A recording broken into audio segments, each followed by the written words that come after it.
Aparece Alberto Núñez Feijóo en rueda de prensa y pide dos cosas.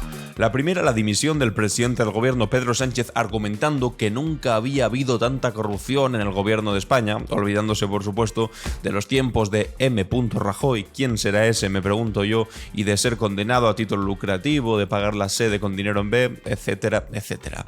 Y la segunda cosa es que entiende perfectamente a Isabel Díaz Ayuso. ¿En qué? En que le lleve la contraria y al final no se reúna con el presidente del gobierno, a pesar de que él había dicho que si no se reunía habría sido un auténtico error. Bueno, pues ya no es un error, ahora simplemente ha dicho que Ayuso no está en condiciones a nivel anímico de reunirse con Pedro Sánchez. Sí, lo habéis escuchado bien, porque esto es la constatación, la ilustración pública, notoria, evidente y bastante ridícula para el líder del Partido Popular de que ya no es líder del Partido Popular, en todo caso es pelele del Partido Popular, y aunque diga una cosa y que si después a Ayuso esa cosa no le gusta, que le puede llevar la contraria de manera pública y que él saldrá a defenderla, incluso diciendo esta cosa tan cutre, tan infame de es que no está en condiciones a nivel anímico. Alguien que había dicho que a política se viene llorado de casa. Eso había dicho Isabel Díaz Ayuso. Bueno, ahora no está en condiciones de nivel anímico o igual en condiciones a nivel tributario y fiscal, porque han aparecido nuevas noticias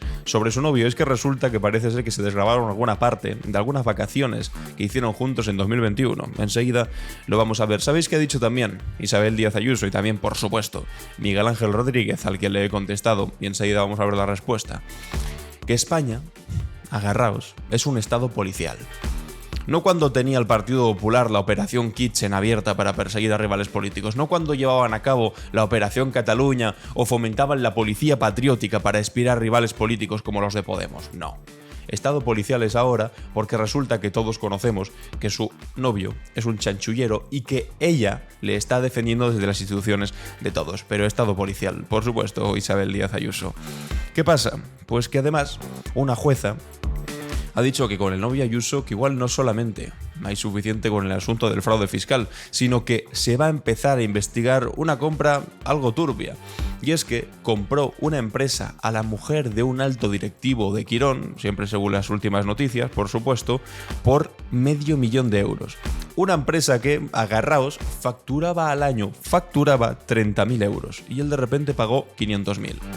Una inversión bastante cutre o un pago por algo que le habrían beneficiado en aquellas comisiones de 2 millones de euros que se llevó. Pues dudas legítimas que a la jueza también le han parecido suficientemente legítimas como para que esto vaya pa'lante, que le gusta tanto decir a Ayuso y a Miguel Ángel Rodríguez. Por supuesto, ha habido sesión de control en el Congreso de los Diputados y también, por supuesto, Miguel Tellado ha gritado, ha gesticulado, ha hecho el tonto y una ministra le ha mandado callar, porque no podía ser de otra manera. Vamos a ver el vídeo y finalmente vamos a ver cómo Irene Montero ha tenido un cruce dialéctico con el señor Alvise Pérez, sí, ese tipo que recibió 100.000 euros en metálico, en negro, de un empresario de criptomonedas, el que venía a acabar con la corrupción. Bueno, pues ha tenido un cruce de palabras en el Parlamento Europeo bastante interesante. Hoy es jueves 24 de octubre, estamos hasta arriba de noticias y novedades y esto es Clave Barroso. Estás escuchando Clave Barroso, un podcast de Alan Barroso. Es tremenda la política española. Es el único sitio en el que eres capaz de formar parte de un partido que ha tenido al frente a M. Rajoy, que todavía estamos investigando quién narices es, que ha podido ser un partido condenado a título lucrativo por corrupción, que ha pagado su sede, la reforma de su sede, con dinero B, que ha sacado adelante una policía patriótica. Bueno, pues todas las cosas que sabéis y las que ni siquiera sabemos todavía. Y al mismo tiempo decir que en 46 años de democracia nunca había habido tanta corrupción en el gobierno de España, que es lo que ha dicho Alberto Núñez Feijóo en la rueda de prensa que vamos a comentar ahora, en la que además, y por consecuencia, como consecuencia de lo que acabamos de decir, ha pedido la dimisión del presidente del gobierno, que también os digo, la dimisión del miércoles. Después hoy tocará la dimisión del jueves, mañana tocará la dimisión del viernes y así pues cada uno de los días de la semana. Eso sí, moción de censura no presenta. Las únicas dos formas, Alberto Núñez Feijóo, de conseguir cambiar un gobierno no es envolverse en las togas y en las faldas de los jueces españoles y esperar que a ver si alguien te da la razón lo suficiente para que los españoles piensen que sí, que tiene que dimitir. No, así no funcionan las cosas. Por mucho que haya habido jueces peinado que han salido a tu rescate en los momentos en los que más lo han necesitado, no, hay dos formas. La primera es conseguir más votos en las urnas, que es una cosa que se te complicó el pasado 23J. Puedes repetir muchas veces la lista más votada, la lista más votada. La cosa es que en el Congreso de los Diputados solo te votó Vox, la extrema derecha, y por eso no eres presidente. No porque no quieras, sino porque los españoles no te dieron suficientes votos. Esa opción descartada, por lo tanto. A no ser que haya elecciones de nuevo, que es lo que repetís constantemente, a ver si así sale algo que os gusta más. Si os parece, votamos cada 2 semanas hasta que salga un resultado que os plazca un poquito más que el de ahora. Y la segunda opción es la moción de censura. Es lograr una mayoría alternativa, que parece que tampoco estáis por la labor, a pesar de que el otro día incluso hasta Santiago Abascal decía que serían capaces y estarían dispuestos a aceptar los votos del malvado prófugo de la justicia Carles Puigdemont para sacar adelante una moción de censura exitosa. Bueno, pues si crees que de verdad todo está tan al límite, que está todo tan mal, hagan una moción de censura, igual que la hizo Pedro Sánchez contra Mariano Rajoy en el 2018 y salió victorioso Pedro Sánchez. Y desde entonces ha sido presidente del gobierno. Ya lleva 6 años. Y con la torpeza que acumuláis, pues igual le permitiré estar un poco más de tiempo. Pero básicamente en la rueda de prensa Feijóo ha dicho lo siguiente. Sánchez está rodeado de corrupción en su entorno, en su gobierno y en su partido. Sánchez es el uno de la trama corrupta. Vengo a pedir formalmente la dimisión del presidente del gobierno. ¿Qué queréis que os diga? Tiene la misma validez como si para comer se pidió una hamburguesa con patatas fritas. Vengo a pedir formalmente una hamburguesa con patatas fritas y doble de ketchup. Fantástico, señor Feijóo. Continúe. El 1 en decadencia y el 0 en servicio público y futuro de nuestro país. Insisto, lo que estamos viviendo, que afecta directamente al presidente del gobierno, nunca, jamás lo habíamos vivido en 46 años de democracia. Es lo que os decía, hay que tener la memoria muy corta o la vergüenza muy larga para ser capaz de decir que esto que afecta al presidente del gobierno nunca jamás se había visto en democracia. Pero narices, pero que vienes de un partido que está condenado a título lucrativo por corrupción cuando gobernaba Mariano Rajoy, que utilizaba las instituciones públicas para perseguir a rivales políticos. ¿De qué hablas? Que en 46 años no se ha visto algo como esto. Y además, ¿como esto el qué? Porque claro, concretémoslo, bajémoslo a tierra, porque cuando lo bajas a tierra entonces te das cuenta de lo endeble de algunos argumentos. ¿El problema cuál es concretamente? ¿Que Ábalos fuese un sinvergüenza? ¿Que puede ser que se aprovechase de tramas corruptas? Sí, y eso lo he criticado yo el primero y se lo he escuchado sobre todo a mucha gente de izquierdas criticarlo. A diferencia de lo que hacéis vosotros cuando salen casos de corrupción, que por desgracia lo protegéis hasta el final, hasta que ya no se puede proteger más, como a Zaplana, por ejemplo, cuando le meten 10 años de prisión. Y entonces ya os calláis y decís, no, eso es el pasado del Partido Popular.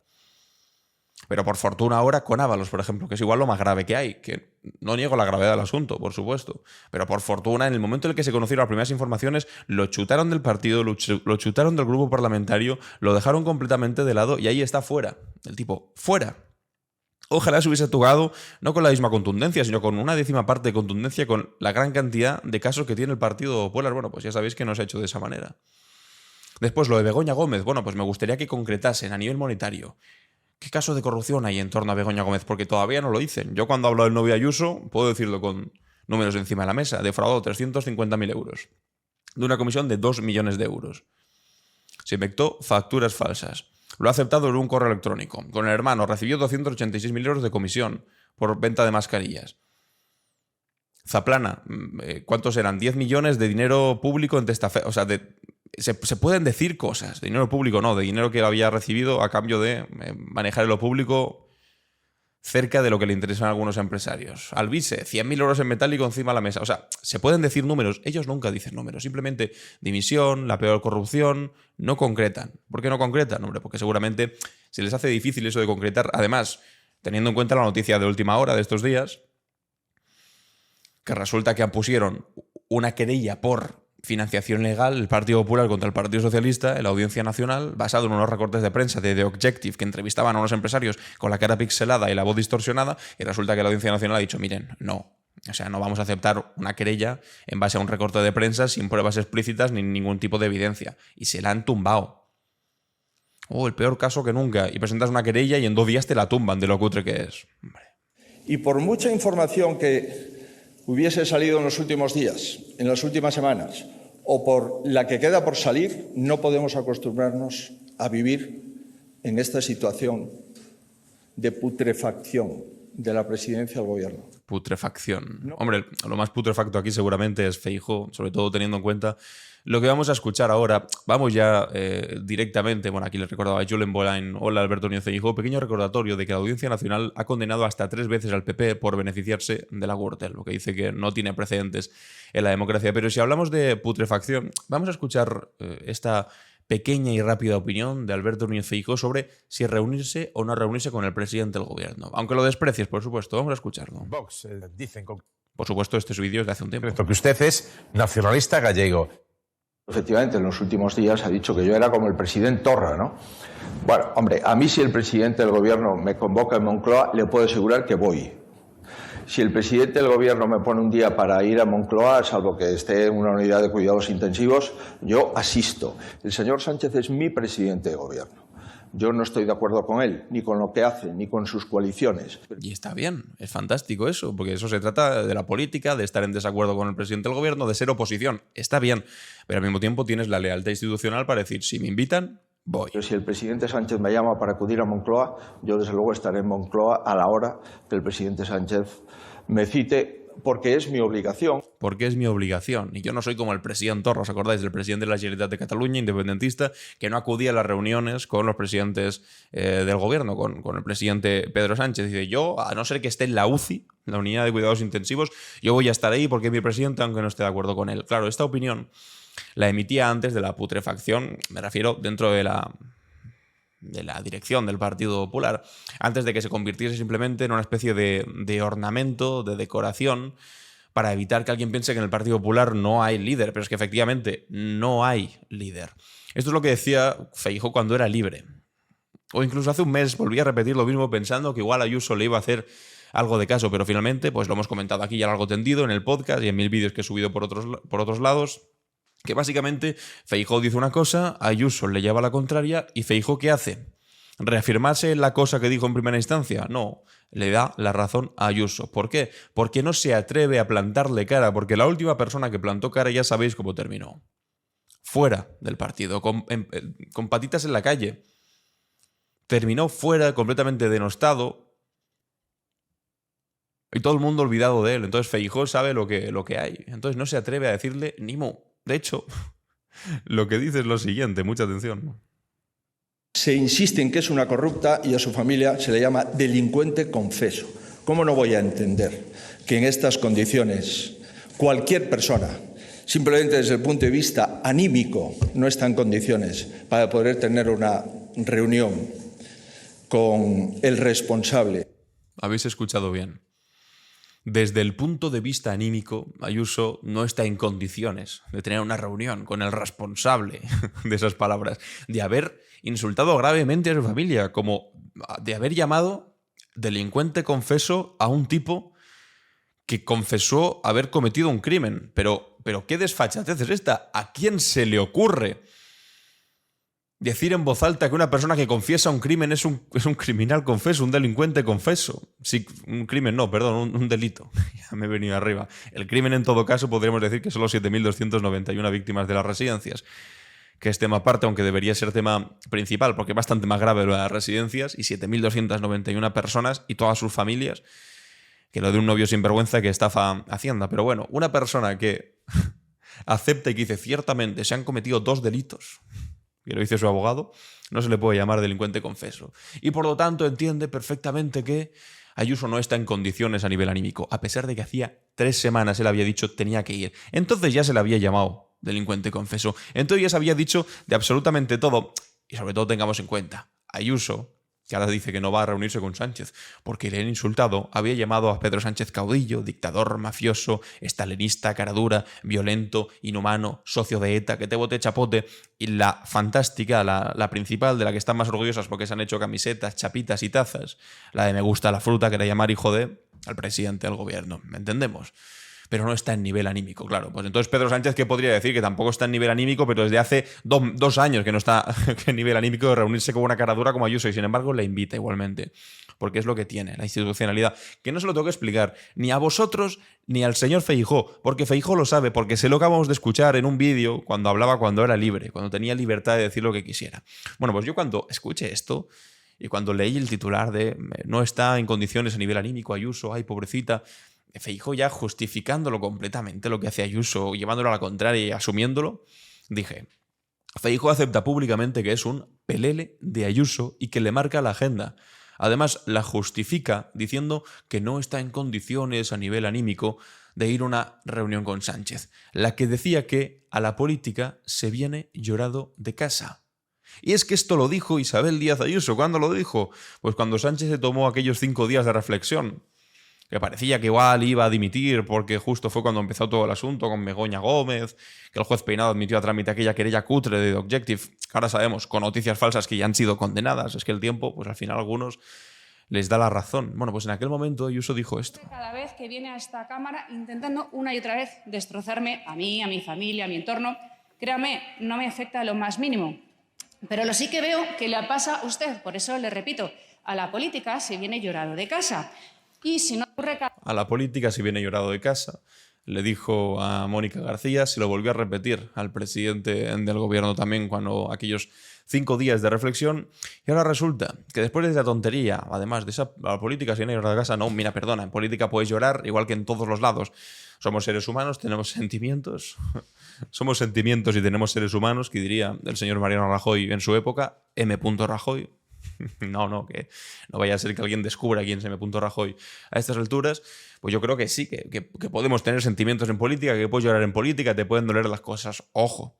Y al mismo tiempo que eso es completamente legítimo, es fundamental, si alguien te llama, si te llama el presidente del gobierno, tú ir para allá, por muy mal que te caiga. ¿Tú te crees que toda la gente que trabajamos, Isabel Díaz Ayuso, y que vamos a sitios y que hablamos con gente, no es que hay bien toda la gente? Todos los españoles en su puesto de trabajo, hay gente con la que se lleva mejor y con la que se lleva peor, e incluso con la gente que se lleva peor, si te tienes que reunir, porque tu trabajo te lo pide, te lo supone tener que reunirte con esa persona, pues te reúnes. Nadie te está pidiendo que seas amigo de Sánchez. Y evidentemente Sánchez tampoco quiere ser tu amigo, qué narices, pero habéis escuchado las cosas que he leído antes. Dictador, sátrapa, mafioso, estalinista, caradura, violento, inhumano, socio de ETA, todo este tipo de barbaridades. ¿Crees que tiene ganas de ser tu amigo? Pues no, pero te invita porque es lo que toca. Pero tú dices que no. A la política se venía llorada de casa. Ahora resulta que... Bueno, pues hasta Feijóo le dice, no, es que la pobre no está en condiciones anímicas. Atención, porque ahora viene un plato fuerte. Y es que Miguel Ángel Rodríguez pone el siguiente tuit por la noche, a las 9:15. Dice, España, Estado policial. Esto es el discurso que básicamente va a llevar a cabo ahora Isabel Díaz Ayuso, que tampoco sorprende, ni siquiera es novedoso, porque narices, esta señora ha dicho que España es un Estado totalitario, una dictadura socialcomunista. Literalmente ha dicho que esto es una dictadura, España es una dictadura. Bueno, pues ahora dice que España es un Estado policial. No sorprende, es el cuento de Pedro y el Lobo, que viene el lobo, España autoritaria, España Estado policial. Por supuesto, cuando existía la policía patriótica, ahí no era Estado policial, pero ahora sí. Bueno, pues dice Miguel Ángel Rodríguez, jefe de gabinete de Ayuso. España, Estado policial. Se violan los derechos civiles de un español. La de Hacienda dice que sacará información reservada. Amenazas a la prensa. Dijo el fiscal general, tengo información de muchos políticos que no voy a usar. Brutal amenaza. Estado policial. Van pa'lante. Dice Miguel Ángel Rodríguez, siempre a horas avanzadas de la noche, a las 9:15. Claro, yo le respondo. Hace un momento, antes de empezar a grabar justo el podcast, he leído este tuit y digo, mira, es que a veces respondo simplemente en vídeo, pero hay ocasiones en las que tengo que responder directamente en el propio material en el que estoy trabajando, que estoy leyendo. Porque, ¿cómo es capaz? O sea, entre todas las tonterías que ha dicho de España, Estado policial, lo de la ministra de Hacienda, amenazas, dijo el fiscal general, bla, bla, bla, lo que especialmente me ha tocado las narices ha sido lo de amenazas a la prensa. Y me ha tocado las narices porque lo diga precisamente él. Claro, le he contestado, le he dicho, ¿cómo eres capaz de hablar precisamente tú precisamente, de amenazas a la prensa? Y le he adjuntado un recorte de prensa en el que literalmente a una periodista del diario.es, el día en el que sacaron la información sobre el fraude fiscal del novio Ayuso, que negaban y decía que era mentira, le dijo, os vamos a triturar, vais a tener que cerrar, que os den idiotas. Le preguntó Esther Palomera, periodista del diario.es, es una amenaza. le respondió Miguel Ángel Rodríguez, es un anuncio. En otras palabras, el jefe de gabinete de una presidenta autonómica, es decir, el poder político de una comunidad autónoma, amenazando literalmente y por mensaje a una periodista diciéndoles que le van a triturar y que van a tener que cerrar después de haber publicado algo que no les gustaba. Y este es el mismo tipo que ahora tiene las santas narices de aparecer en redes sociales hablando de amenazas a la prensa. ¿Quién amenaza a la prensa? ¿Os imagináis lo que habrían dicho desde la oposición, desde el Partido Popular, desde la derecha? Si el jefe de gabinete, no de Ayuso, sino de Pedro Sánchez, o de cualquier ministro, le hubiesen mandado un mensaje privado a un medio de comunicación conservador diciendo os vamos a triturar y vais a tener que cerrar si sacáis algo de Begoña Gómez. A pesar que no esté ni a años luz de lo que hemos visto del novio Ayuso, porque como os decía al principio, con el novio Ayuso puedo decir, vale, 350.000 euros defraudados.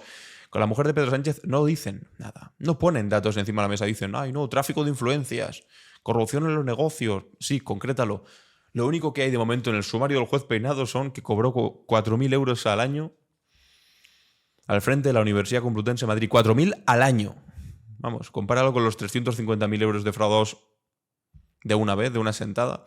O con los 2 millones de comisiones. En fin, bueno, pues Ayuso, lo que le ha escrito su jefe, ella lo repite pues como buen loro. Atención, comparte un tuit a las 11 de la noche prácticamente, más tarde que haya puesto ese tuit Miguel Ángel Rodríguez, y dice, España ya es un estado policial. España está viviendo el peor momento institucional de su historia democrática y es una pena tener que recordarlo en una noche tan especial como esta. Las prácticas que han arrasado con la democracia en muchos países, por ejemplo, hispanoamericanos, han llegado Se vienen menciones a Cuba y Venezuela. a Europa de la mano de nuestro presidente, aconsejado por el anterior, como estamos viendo en los momentos más difíciles. Aconsejado por el anterior, por Mariano Rajoy. O sea, se referirá a Zapatero, pero supongo que sabe, bueno, igual es suponer demasiado, sabe que antes de Sánchez el anterior presidente fue Rajoy y anteriormente a Rajoy fue Zapatero. Pero si dices aconsejado por el anterior, es aconsejado por Mariano Rajoy, Ayuso. Es que es muy torpe. De Venezuela. Venezuela, vamos. Es un estado policial. Hoy sabemos esto. Lo ha dicho. O sea, lo que le ha escrito Miguel Ángel Rodríguez lo ha dicho. España ya es un estado policial. Por supuesto que sí. España ya es un estado policial. Fantástico. Hoy sabemos esto, que el ministro del Interior nombrará a dedo a los policías que investiguen casos judicializados. Esto es, que no se investigará la corrupción que afecta a su gobierno, a Sánchez mismo, a Begoña. Corrupción que están destapando medios de comunicación libres e independientes. Medios de comunicación libres e independientes son aquellos que me den la razón a mí y a los que al mismo tiempo yo pueda darles financiación a través de la publicidad institucional. Es que manda narices decir que The Objective, por ejemplo, es un medio de comunicación libre e independiente, no como los demás medios de rojos. ¿Por qué? Porque dan noticias que a mí me gustan más. Entonces, cuanto más me guste la noticia que tú das, más libre e independiente eres. Y cuanto más dinero público te doy yo de mi administración pública, a dedo, más libre e independiente eres. No. Lo que pasa es que igual hablas mejor de Ayuso. Y entonces es lo que le gusta a ella y lo que ella considera que es el libre e independiente, que es que hablen bien de ella. Después, claro, si de repente publicas unas noticias falsas, incluso te condenan la justicia, como le ha pasado a The Objective, a rectificar noticias porque eran literalmente falsas, pero al mismo tiempo se han utilizado para querellas que ha aceptado el juez Peinado, etc. Y ahora, de hecho, se ha utilizado para otra querella, el Partido Popular, que os decía antes, que ha sido archivada por la justicia, porque ha dicho esto es una cutrada que no va a ninguna parte.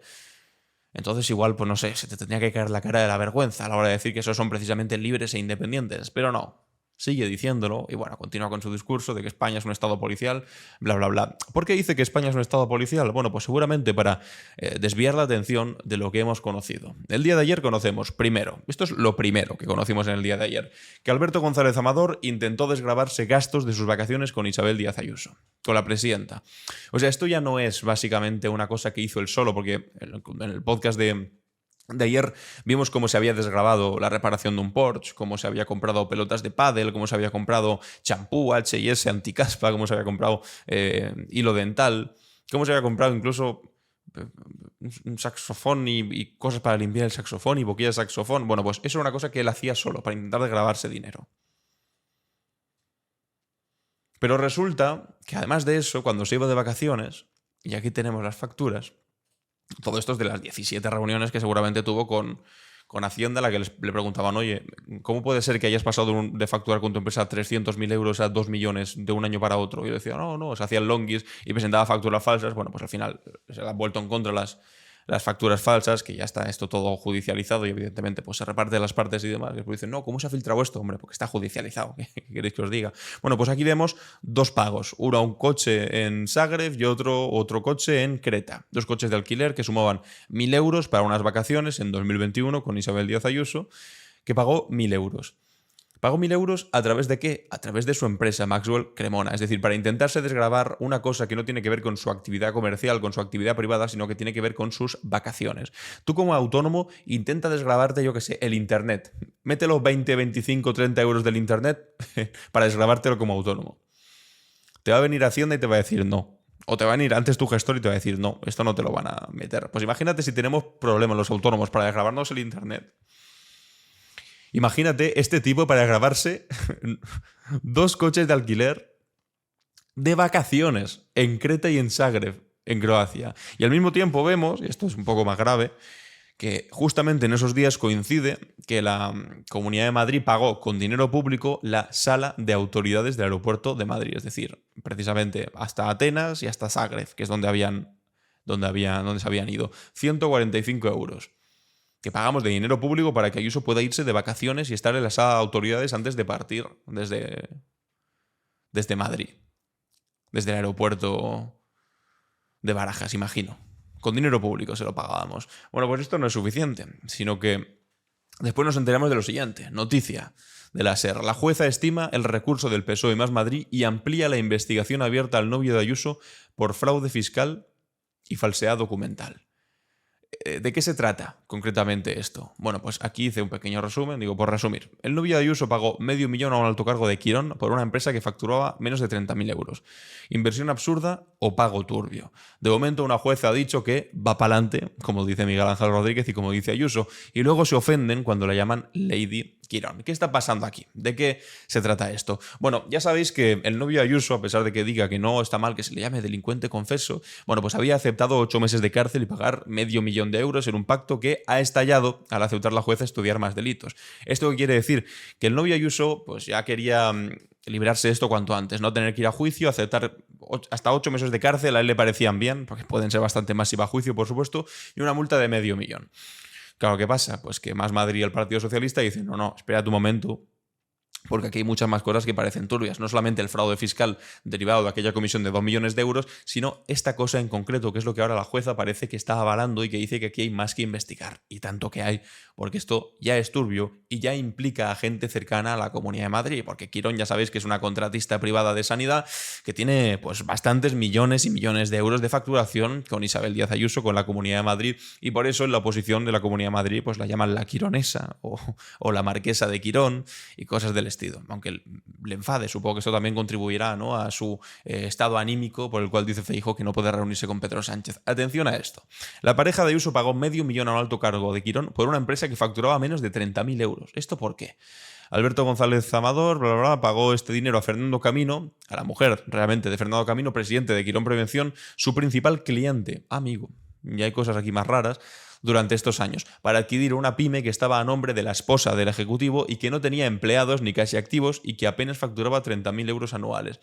¿Quién compraría una empresa que apenas factura 30.000 euros anuales sin activos, ni material, ni trabajadores por 500.000 euros? Es un negocio pues, o muy malo o que sea simplemente un pago por servicios prestados o por haber conseguido comisiones, etcétera, etcétera, que es lo que se va a investigar ahora mismo. González Amador pagó cerca de 500.000 euros por esa empresa a finales de 2020. La operación se llevó a cabo poco después de que en lo peor de la pandemia de coronavirus, la pareja de Ayuso cobrase casi 2 millones en comisiones por intermediar en la venta de mascarillas para MAPE, firma gallega de la que el directivo de Quirón había sido nombrado consejero meses antes. Las acusaciones populares del PSOE y Más Madrid han pedido a la jueza que investiga a González Amador que indague sobre si esta operación es alguna clase de retribución de la pareja de Ayuso a Camino por su posible intervención en el pelotazo de las mascarillas y por el papel del ejecutivo como presidente de Quirón prevención, su principal cliente. O dicho de otra forma, si pagar un precio desmesurado por una empresa que no valía esa cantidad de dinero fue la forma que encontró González Amador para pagar su parte de la comisión de las mascarillas a Fernando Camino, el directivo de Quirón. O sea, es una duda bastante legítima. Esto es como si ahora yo creo una empresa que le pongo un capital social de 3.000 eurillos y la tengo sin trabajadores ni nada, la tengo ahí apartada. Consigo que a un colega le den un contrato de la hostia, pero claro, que yo no lo puedo cobrar, y entonces le digo, bueno, este contrato te lo llevas y después me compras la empresa, pero por mucha más pasta, obviamente, por la pasta que me deberías. Yo tengo ahí dentro de la empresa 30.000 euros, venga, y tú me la pagas por 500.000. Y así ese dinero me lo das legalmente, como blanqueando de alguna manera su operación. Hombre, es claramente ilegal y es una cosa pues, que ya trasciende simplemente el simple fraude fiscal, sino que tiene que ver con algo bastante más grave. Porque, insisto, es curioso que una empresa que simplemente facturaba, en este caso la de Amador, la de González Amador, la del novio Ayuso, que facturaba al año entre 200 y 300.000 euros, de repente un año cobre 2 millones de euros, 300.000, y claro, Hacienda pues no se mosquee y él pues se quede todo ese dinero. Entonces alguien sospecha que ese dinero igual podía ir al bolsillo de este otro señor, del de Quirón, que al mismo tiempo tiene grandes contratos con la Comunidad de Madrid. Bueno, pues esto es lo que parece que va para adelante, aunque le joda. Y como os decía al principio, Miguel Tellado pues ha vuelto por su senda más habitual, que es la de hacer el ceporro. En el Congreso de los Diputados se ha ocurrido esto, atención. No sabe que el Partido Popular es el partido más corrupto de la historia de España. Y elige. Para quien no esté viéndolo y simplemente escuchando, pues detrás del nuevo ministro, Óscar López, estamos viendo a Miguel Tellado, pues hacer sus gestos, sus gritos y hablando literalmente, gritando prácticamente. Os animo a que pongáis el vídeo para que lo podáis ver. Y elige este campo de forma temeraria. Puedo hacerlo incluso con los comentarios del señor Tellado. Puedo seguir. Compañeros... No para de gritarle detrás, en la oreja. Está sentado justamente detrás, además, Miguel Tellado. A conciencia, las pruebas que le estaba pidiendo un juez. A conciencia de la corrupción del PP. No para de gritarle a la oreja. Conciencia. El Partido Popular ha sido el partido más irrespetuoso con la justicia en la historia de nuestro país. Es difícil, os garantizo que es difícil intervenir en cualquier lado si tienes una persona detrás de la oreja diciéndote mentira, mentiroso, mentira, bulo, bulo, bulo. Es imposible hablar de esta manera. No tiene ningún tipo de respeto por la cámara. Estando como secretario de... No para de hablar, es que no para de hablar todo el rato. Bueno, pues llegado un determinado momento, la ministra Diana Morán se harta de lo que está haciendo Miguel Tellado y le manda a callar de esta manera. Como secretario del gobierno del Partido Popular... ¿Te quieres callar ya?, le dice. Cállate. A otra compañera de gobierno, te mando el currículum vitae de una amiga de mi mujer y Dice, hostia, de verdad. Es una reacción muy humana ante un tipo que no tiene respeto alguno por la cámara en la que se supone pues que manda algo, aunque bueno, tampoco manda demasiado, simplemente son todos delegados de lo que haga la señora Ayuso, pero ya lo vimos hace un par de semanas sacando fotografías de víctimas de ETA socialistas señalándola mientras se reían, y ahora vemos como literalmente ya ha optado por empezar a gritar detrás de la oreja de un ministro que está interviniendo para ver si así le puede dejar en mala posición o se puede conseguir que se equivoque. Y ha habido un punto ya de la ministra Diana Morán se gira y le dice, pero ¿te quieres callar ya de una maldita vez? Gobierno del Partido Popular. ¿Te quieres callar ya? Cállate. Que es bastante ridículo que tengamos que estar viendo este nivel en el Congreso de los Diputados. Pero es que después resulta que el señor Tellado se enfada y pide la palabra en el Congreso. ¿Por qué? Atención. Señores diputados.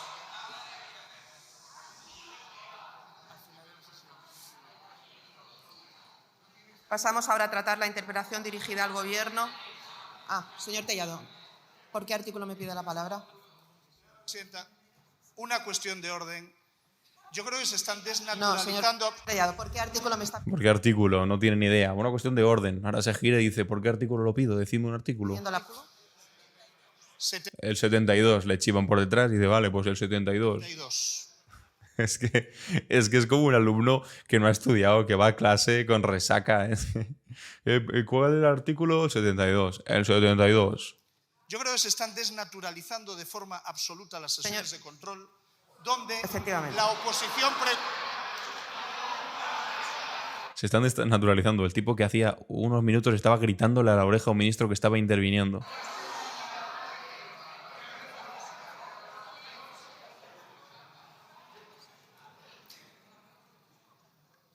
Si se en un momento y dejamos un poco de silencio, señor Tellado, diga brevemente lo que iba a decir. En base al artículo 61 es por alusiones a un grupo personales o al Partido Popular. No he visto que nadie le haya aludido personalmente durante esta intervención, ni lo he oído. Vamos a ver, presidente. O sea que no le doy la En base palabra al por artículo alusiones. 72, una cuestión. Señor Tellado, a ver, un poquito de tranquilidad y un poquito de respeto. Si usted me pide la palabra por alusiones, solo se pueden ver. Poco de respeto. Solo se pueden hacer, como usted sabe perfectamente, después de la sesión de control, que termina después de las interpelaciones. Después pida la palabra para el artículo que quiera del reglamento y lo veremos. Muchas gracias. Por favor, siéntese y continuamos con las interpelaciones. En fin, que este señor tenga que pedir respeto, que le han interpelado y que se siente tan ofendido que tiene que intervenir en el Congreso de pie y molestando, y el tipo ha seguido de pie un rato, ¿eh? Las interpelaciones. Pasamos a la primera interpelación que presenta precisamente el Grupo Parlamentario Popular al ministro de la Presidencia. Bueno, y ahí ha seguido Miguel Tellado, pues gritando y haciendo su juego completamente ridículo. En fin, vamos al tema. Tenía algunos otros temas en la guantera que quería sacar, pero los voy a tener que hacer en el canal secundario porque ya voy bastante tarde. Y no quería dejaros sin ver lo que ha ocurrido, este rifirrafe entre Irene Montero, que ahora, como sabéis, es eurodiputada, y Alvise Pérez, este señor que, bueno, pues recientemente ha bajado un poco la intensidad de sus intervenciones públicas después de que conociésemos que había cobrado 100.000 euros en metálico de un empresario de criptomonedas que lo cobró pues con la intención de que el Tribunal de Cuentas no lo pudiese pillar. De hecho, está escrito por él mismo. Bueno, pues resulta que ayer comparte este tuit que dice: si vas a robar, que sea estético. Veréis, quiero ser el primer eurodiputado de la historia en llamarte imbécil. Bueno, pues ahí lo tenéis. Después sigue pues con su típico discurso contra la partitocracia, contra el PSOE, contra el PP, que él es el único limpio, a pesar de que de manera pública pues se ha conocido eso, que aceptó 100.000 euros, que se dice pronto, de un empresario de criptomonedas, y después tiene la desfachatez de decirte que si vas a robar, que sea estético. Hombre, estético no sé si lo fue lo que hizo el señor Alvise Pérez, lo que sí desde luego fue muy torpe, porque literalmente hay mensajes en los que le está pidiendo: necesito dinero.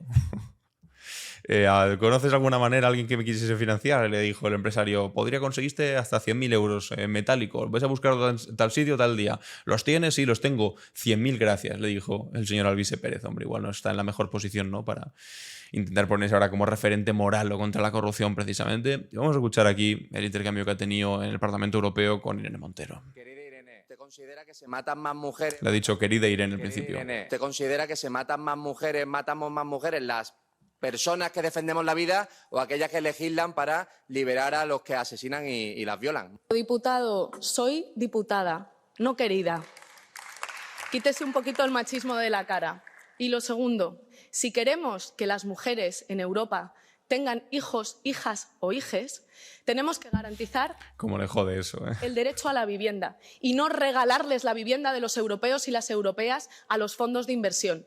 Si queremos que las familias en Europa tengan hijos, hijas e hijes, necesitamos garantizar salarios dignos, necesitamos garantizar servicios públicos y no privatizarlos. Y necesitamos echar a los racistas como ustedes, que están vulnerando los derechos fundamentales de las personas que migran. Necesitamos avanzar en derechos sociales, en derechos feministas y en políticas antirracistas, justo lo contrario de lo que representan ustedes, los fascistas, a los que Europa va a volver a ganar, como ya ha hecho otras muchas veces en la historia. Bueno, pues ahí la respuesta que le ha dado a Alvise Pérez diciéndole: querida Irene. Sí, es verdad, ese discurso social que algunas veces la derecha o la extrema derecha intenta decir que ellos defienden: no, nosotros defendemos a la clase trabajadora. ¿Cómo? Pues si no le plantáis cara ni a los grandes poderes financieros, os dan igual los fondos buitre, os da igual la regulación de las cuestiones básicas, de poner topes de precio, de impedir la especulación, os dan igual todas esas cosas, y siempre que podéis le ponéis una alfombra roja a todos aquellos que básicamente venden a cachito en nuestro país. O sea, ¿qué forma de patriotismo o de defensa de las clases más humildes son estas? Siempre que podéis, defendéis siempre a los que más tienen. O sea, es una completa farsa esa supuesta defensa de los más desfavorecidos por parte de la extrema derecha. Bueno, termino rápidamente, viendo como ya lo he comentado antes, pero aquí está la noticia. El juez del caso Koldo pide al Supremo que investigue, es decir, que impute, se podría decir, que investigue a José Luis Ábalos por su papel principal en la trama de corrupción. Es decir, no solamente era Koldo, está bastante claro ya que el señor Ábalos estaba pringado por ahí. Tenía aquí un vídeo de Figaredo, liándose como siempre con cuestiones económicas, económicas, y otro vídeo del hormiguero no, perdón, narices, del intermedio, pobre Wyoming, lo he confundido con el hormiguero, en el que se encuentran de repente a Teodoro García Gea, que os acordáis que era el exsecretario general del Partido Popular antes de que Ayuso se lo cargase, y le hacen un par de preguntas, pero esto me temo que lo vamos a tener que ver en otro momento, porque ya llevo prácticamente 40 minutos con las noticias del día de hoy, es que hay muchas y se acumulan, y ya empieza a ser hora de la cápsula del tiempo. ¿Qué es lo que ocurrió un día como hoy? La cápsula del tiempo. En Clave Barroso. Comenzamos nuestro viaje en el año 2019, cuando España daba un paso histórico en su proceso de memoria democrática. El 24 de octubre de ese año, un día como hoy, los restos del dictador Francisco Franco eran finalmente exhumados del Valle de los Caídos, donde habían permanecido durante más de 4 décadas, ocupando un lugar de honor en un monumento construido por presos políticos, muchos de los cuales murieron durante su construcción. La exhumación, llevada a cabo por el gobierno de Pedro Sánchez tras superar numerosos obstáculos legales y la resistencia de la familia Franco y también de sectores de la derecha, representó un momento simbólico crucial en la historia reciente de nuestro país. Por primera vez, un Estado democrático actuaba de manera decisiva para poner fin a la anomalía de mantener al dictador enterrado en un mausoleo público financiado con dinero de todos los españoles. El proceso, pues bueno, por desgracia no estuvo exento de controversia, lo sabéis bien. La familia de Franco se opuso ferozmente, utilizando todos los recursos legales a su disposición para intentar impedir la exhumación, y algunos sectores conservadores argumentaron que esto era reabrir viejas heridas y que era contraproducente, ignorando que esas heridas nunca se habían cerrado realmente para las familias de las víctimas del franquismo. El Valle de los Caídos, que fue construido entre 1940 y 1959, representa uno de los mayores monumentos a la represión franquista. Se estima que en su construcción participaron entre 12.000 y 20.000 presos políticos, trabajando en condiciones inhumanas que rozaban el esclavismo, les pagaban la comida y poco más. Muchos murieron durante las obras, víctimas de accidentes, enfermedades y agotamiento. Y el monumento se convirtió en un símbolo de la impunidad del franquismo y un lugar de peregrinación para la extrema derecha de nuestro país. La exhumación de Franco marcó el inicio de una nueva etapa en la recuperación de la memoria histórica en España. Desde entonces se han intensificado los esfuerzos por localizar y exhumar las fosas comunes de víctimas del franquismo, así como por documentar y reconocer los crímenes de la dictadura. La reciente Ley de Memoria Democrática de 2022 ha dado nuevos instrumentos para esta labor, aunque queda todavía muchísimo, pero muchísimo camino por recorrer. Pero qué menos que dejar de tener al dictador de nuestro país, a un asesino de tantos, cientos de miles de españoles enterrado con honores, en un sitio que además servía como espacio de peregrinación para la extrema derecha nacional. Era una auténtica vergüenza que por fortuna en 2019 terminó, por mucho que algunos dijesen que eso era reabrir heridas. No, era empezar a cerrarlas mucho tiempo después. Viajemos ahora a Chile, donde un 24 de octubre también de 1970, el Congreso ratificaba la victoria de Salvador Allende como presidente tras haber ganado las elecciones con un 36,6% de los votos. Allende se convertía así en el primer marxista en acceder a la presidencia por vía democrática en América Latina, un hito histórico que despertaría esperanzas y temores en todo el continente. Sin embargo, este triunfo histórico estuvo marcado por la sangre del general René Schneider, comandante en jefe del ejército, que fue asesinado ese mismo día por grupos de extrema derecha que intentaban impedir la asunción de Allende como presidente del gobierno. El asesinato de Schneider fue uno de los primeros actos de la campaña de desestabilización contra el gobierno de la Unidad Popular de Allende, orquestada por la CIA y la derecha chilena. Documentos desclasificados posteriormente con los años revelaron que la CIA había proporcionado armas y financiación a los grupos que perpetraron el asesinato. El plan era muy sencillo, y el de siempre: intentar provocar un clima de caos que justificara un golpe militar, impidiendo así que Allende asumiera la presidencia. Schneider, que era defensor de la doctrina constitucionalista que establecía la no intervención del ejército en asuntos políticos, se había convertido, por lo tanto, en un obstáculo para estos planes. La presidencia de Allende representó un bonito experimento único en la historia, el intento de construir el socialismo respetando las instituciones democráticas de su país. Su programa de gobierno incluía medidas revolucionarias como la nacionalización del cobre, la principal riqueza de Chile, una reforma agraria profunda y la mejora de las condiciones de vida de los trabajadores. Durante su gobierno se se redujeron significativamente la pobreza y la desnutrición infantil, se amplió el acceso a la educación y se implementaron programas de vivienda social. Sin embargo, la oposición de la oligarquía chilena y la hostilidad de Estados Unidos pues hicieron básicamente imposible el éxito de la vía chilena al socialismo. El gobierno de Nixon implementó lo que llamó hacer aullar la economía, una serie de medidas destinadas a provocar el caos económicos en Chile. Estas incluyeron el bloqueo de créditos internacionales, el boicot a las exportaciones chilenas y el financiamiento de grupos opositores y medios de comunicación hostiles al gobierno. ¿Os suena algo este tipo de actuación por parte de la oligarquía y de la oposición de derechas? En fin, el experimento democrático de Allende terminaría trágicamente el 11 de septiembre del 73, con un golpe militar que instauró una de las dictaduras más sangrientas e infames de América Latina. La figura de Allende, quien se suicidó finalmente, o no sé si se suicidó o lo acabaron matando en La Moneda mientras era bombardeada por aviones golpistas, se convirtió en un símbolo de la resistencia al imperialismo y de la lucha por la justicia social. Retrocedamos ahora hasta 1929, cuando el 24 de octubre, conocido como el Jueves Negro, marcaría el inicio del pánico bursátil en Wall Street, que desencadenaría la Gran Depresión. Este colapso financiero expuso las contradicciones fundamentales de un capitalismo desregulado y especulativo, llevando a la peor crisis económica del siglo XX. Los años previos al crack habían estado marcados por una especulación desenfrenada en el mercado de valores. Los bancos prestaban dinero sin garantías suficientes para la compra de acciones, creando una burbuja que inevitablemente tenía que estallar algún día. Cuando lo hizo, arrastró consigo no solo a los especuladores, sino a toda la economía real.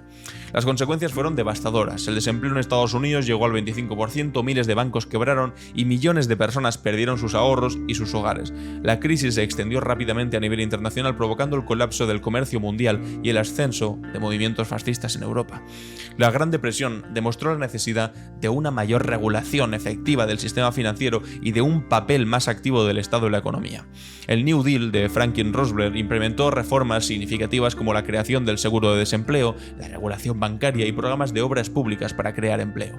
Estas medidas sentaron las bases de lo que conoceríamos posteriormente, después de la Segunda Guerra Mundial, sobre todo como estado del bienestar moderno.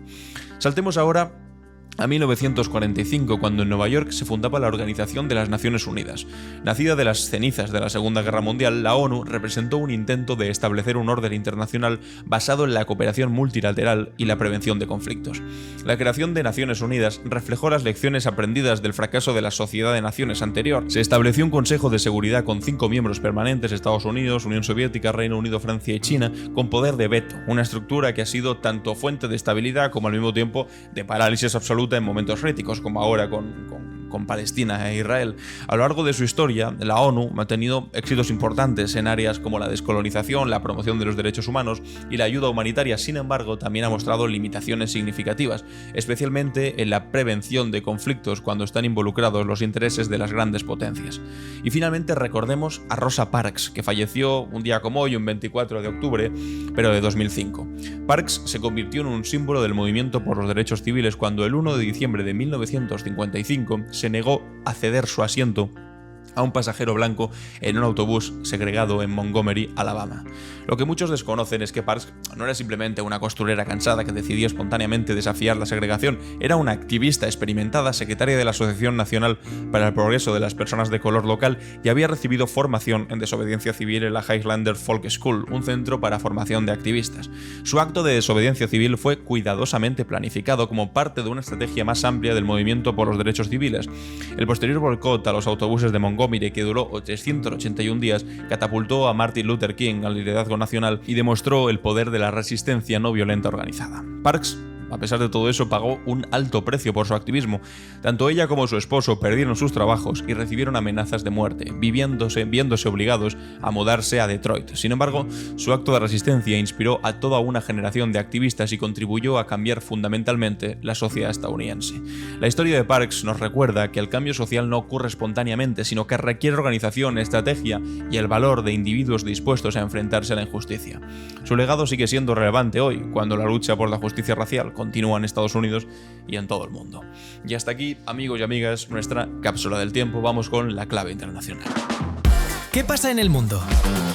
La clave internacional.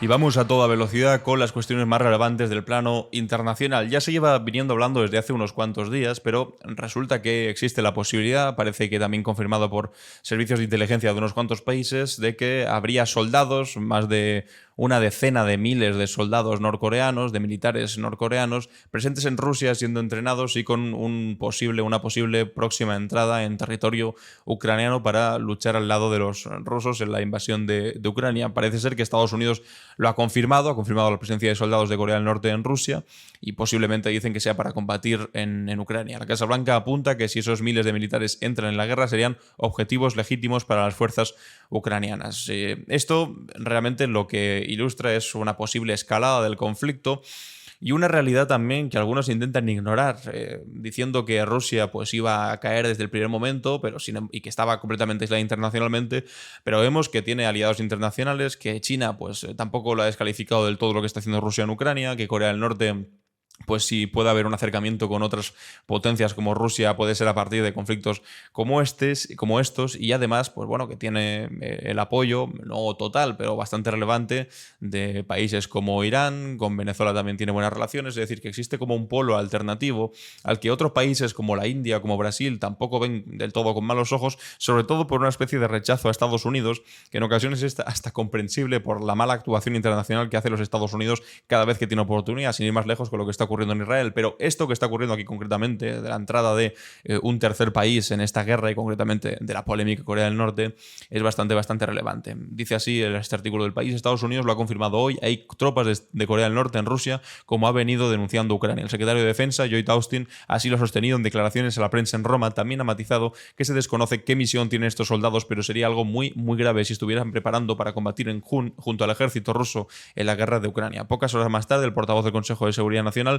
John Kirby, ha advertido que en caso de entrada de guerra los soldados norcoreanos serían un objetivo legítimo, lo que nos lleva cada vez a un paso más cerca de la internacionalización de una guerra que hasta el momento se había quedado bastante como una guerra regional a pesar de estar muy apoyada por potencias extranjeras. Ya sabéis que si Ucrania resiste simplemente por la ayuda que recibe tanto de Estados Unidos como de Europa, si no habría caído seguramente hace bastante tiempo, pero al mismo tiempo es cierto que han tenido una resistencia bastante heroica, por supuesto financiada con dinero de las potencias occidentales, pero como para que seamos conscientes de que esto es una guerra que realmente trasciende simplemente la cuestión Ucrania-Rusia, seguramente. Mientras tanto, el Partido Popular Español, siempre posicionado en el mejor lado de la historia, porque resulta que ha votado en bloque con los populares europeos, con los conservadores europeos, a favor de crear campos de deportación fuera de la Unión Europea, lo que ha empezado a hacer Giorgia Meloni en Italia, que ahora mismo está en pelea con su justicia nacional para ver si se lo permiten o no se lo permiten hacer, que es básicamente pues sacarse el problema de encima y deportar a inmigrantes, como si deportándolos o poniendo muros más altos, alguien que está desesperado por huir o por salir de su país o emigrar a otro lado, deje de hacerlo. Por poner puertas muy grandes al campo, la gente no va a dejar de cruzar, lo que pasa es que seguramente las mafias serán más poderosas, ganarán más dinero y el drama será todavía mayor, el coste humanitario, el coste humano, el coste de vidas será muy superior. Pero de momento, pues parece ser que los populares europeos están doblegándose completamente al criterio de la extrema derecha europeo y están aceptando crear este tipo de campos de deportación que suenan demasiado a campos de concentración, sobre todo si vemos las imágenes del que están construyendo para Italia en Albania. Aquí no están las imágenes, pero bueno, en otros capítulos lo hemos visto y lo hemos comentado. Y además Israel, bueno, que sigue con su política de masacre amparada por los Estados Unidos, ha confirmado la muerte del candidato a liderar Hezbollah y bombardea una histórica ciudad del Líbano. Ha bombardeado una histórica ciudad cristiana, bueno, pues básicamente lo que hace cada día, si no es un barrio, es una ciudad, si no es un sitio donde solamente hay civiles, es otro sitio donde dicen que había gente de Hezbollah, y básicamente pues han confirmado la muerte de una persona que era posible candidato a tomar el puesto de otra persona que ya Israel había acabado con su vida, que estaba al frente de Hezbollah, la milicia libanesa amiga de Irán en el Líbano. Seguimos esperando, de todas formas, el ataque, la respuesta que va a establecer Israel contra los ataques que hubo por parte de Irán, pero parece ser que van a esperar a que pasen las elecciones de Estados Unidos, porque otra cosa no serán, pero son desde luego perritos falderos de lo que digan sus hermanos mayores en Estados Unidos. Por eso, quiere decir que si Estados Unidos dijesen que terminase ya la masacre contra el Líbano y la masacre contra Gaza y contra Palestina en general, pararía. Pero no lo hacen porque no quieren, básicamente. Hasta aquí la clave internacional y ahora vamos con las preguntas y respuestas. ¿Y tú? ¿Qué opinas? En Clave Barroso. Bienvenidos y bienvenidas a ¿Y tú qué opinas?, donde os hago una pregunta y leo vuestras respuestas. La pregunta de ayer, evidentemente, tenía que ver con Feijóo siendo un pelele, que es un poco lo que hemos vuelto a confirmar hoy, viendo, como decía, que, claro, la pobre no está en una situación anímica como para reunirse con Pedro Sánchez porque ha insultado a su querido novio.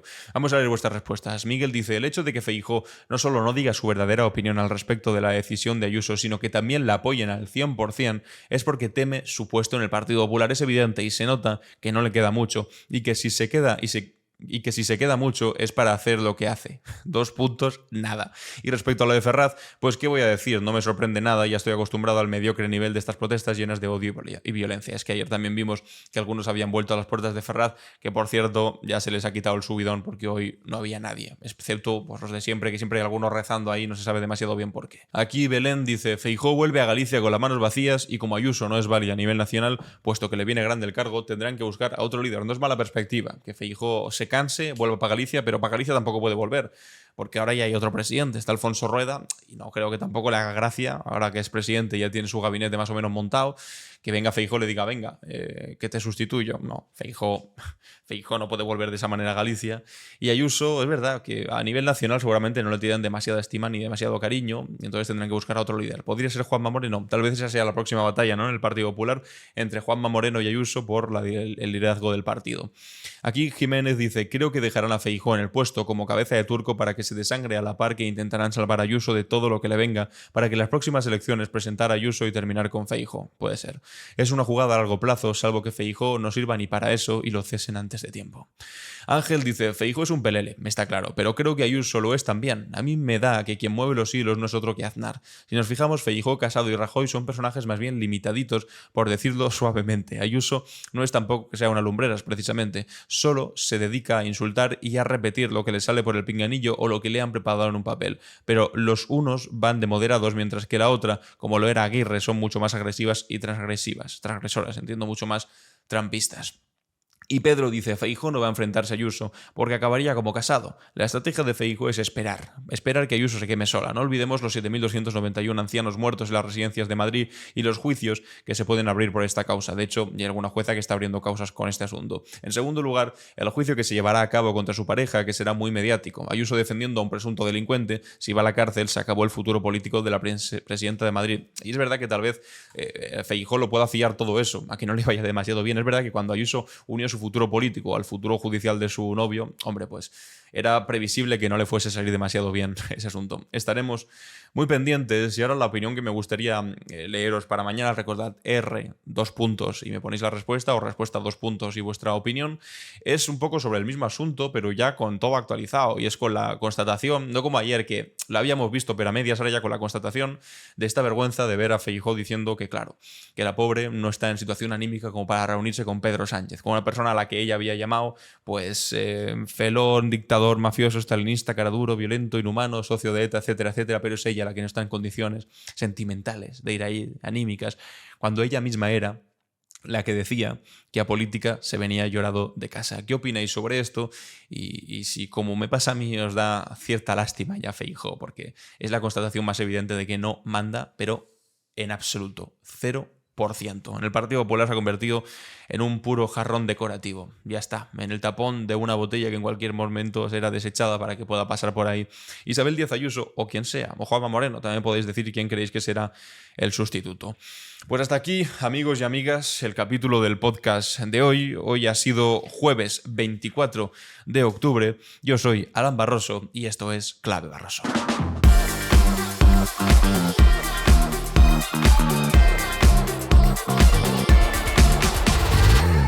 En Clave Barroso.